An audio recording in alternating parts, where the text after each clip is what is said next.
lovies, welcome back to Anchored in Love. It's your girl Lexi.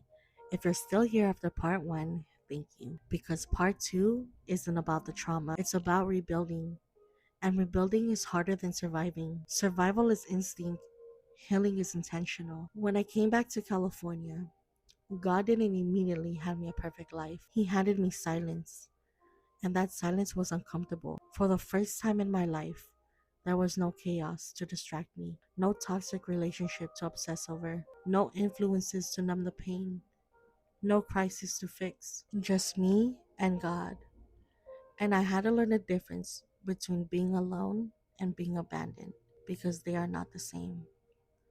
Alone is a season, abandonment is a wound, and God began healing that wound. There were nights I cried because I didn't know who I was without trauma. I didn't know who I was without fighting for love. And I didn't know who I was without being the strong one. I had to meet myself again. And honestly, I didn't always like what I saw. I had anger, trust issues, control issues, fear of being left, fear of being too much, fear of not being enough. And healing exposed all of it. Nobody talks about how survival mode follows you, even when the danger is gone. I would overthink simple text messages. I would assume people were leaving if they got quiet. I would sabotage good things because chaos felt familiar. Peace felt suspicious. Let me say that again. Peace felt suspicious to me. When you grow up in instability, your nervous system gets addicted to the adrenaline. So God, well, you see, He had to retrain my heart through worship, prayer, journaling, through sitting in church services where I didn't feel anything at first. I kept showing up anyway. Consistency saved me. Not the hype, not emotional highs.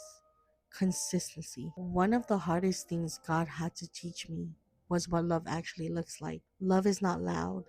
It's not possessive. It's not manipulation. It's not fear. Love is safe. I had to confront the truth that I was attracted to what felt familiar, not what was healthy. That realization, it broke me, but it also freed me. And once you recognize that pattern, you can stop repeating it. And I made a decision that day.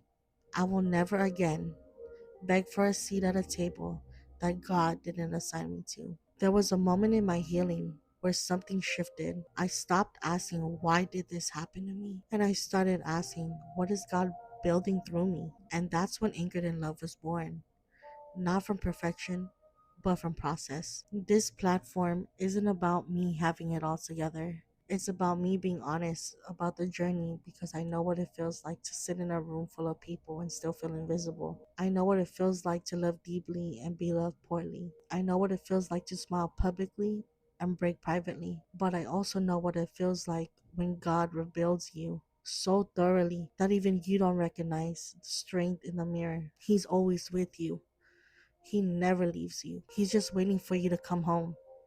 If you're in survival mode right now, I need you to hear this. Survival kept you alive, but it is not your destiny. You are allowed to heal. You are allowed to rest. You are allowed to experience self love. You are allowed to be chosen. You are allowed to feel safe. And healing doesn't happen overnight, it happens in layers. It happens when you choose not to text them back, when you choose therapy over silence, when you choose prayer over pride, when you choose boundaries over guilt, when you choose yourself, the healed version. But you can never do it alone. Seek God, trust Him in the process. He's the blueprint of our life. The Bible is a love story. It's a love story to us from Him. All you gotta do is trust Him. Have faith. The walk's never gonna be easy, but it's worth it. He's worth it. He loves you unconditionally. He'll never use your wrongs against you. And most importantly, He's a great listener. You just gotta let Him in. Well, lovies, part one was about the breaking, and part two is about the becoming. And I'm still becoming. I'm still healing, learning, unlearning. But I'm no longer fighting just to survive. I'm anchored. And if God can anger a premature baby who wasn't supposed to make it, if He can anger a little girl left at a park, if He can anger a depressed teenager who wanted to disappear, then He can anger you too. See you guys on the next episode.